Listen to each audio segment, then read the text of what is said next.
Here's a question that almost no one is asked, even in the leadership programs, even in therapy, even in spaces dedicated to growth. Who decided what success means for you? Was it something you consciously chose as an adult with full awareness of your values and nervous system? Or was it something you absorbed gradually without realizing it from the environment you grew up in?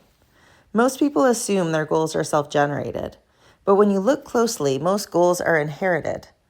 They come from family expectations, cultural values, educational systems, economic pressures, and unspoken rules about what earns approval or belonging. From a developmental psychology perspective, this makes perfect sense. Human beings are wired for connection. From early childhood, we are exquisitely sensitive to cues about what keeps us safe and included. We learn very early what gets praised, what gets ignored, what gets punished, and what gets rewarded, and we adapt. Some people learn that success means achievement. Others learn it means responsibility. Others learn it means being needed, impressive, or indispensable. These adaptations are not flaws. They're intelligent responses to the environments we were shaped by. The problem arises when strategies designed for belonging become identities. When "this is how I stay safe" turns into "this is who I am."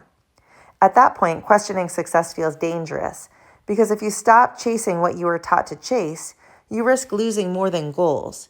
You risk identity. You risk disappointing people who benefited from the role you played. You risk entering territory where there are no clear rules. So instead of questioning the definition of success, most people question themselves. They tell themselves they should be more grateful, more disciplined, more motivated. They assume dissatisfaction means something is wrong with them. But dissatisfaction is not pathology. Very often it is information. It's a signal that your internal values are no longer aligned with the external rules you are living by. This is especially common in people who have succeeded early or quickly. They followed the rules well, they adapted efficiently, they achieved what was expected. And then at some point, the internal cost becomes impossible to ignore.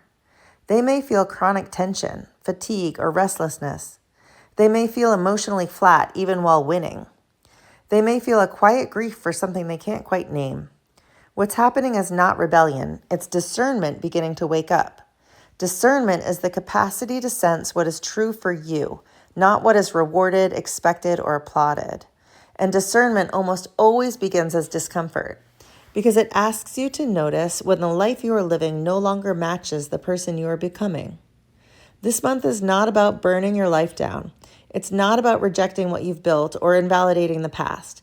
It's about curiosity, about gently tracing your goals back to their origins, about asking, did this come from love or fear, from truth or conditioning, from alignment or survival?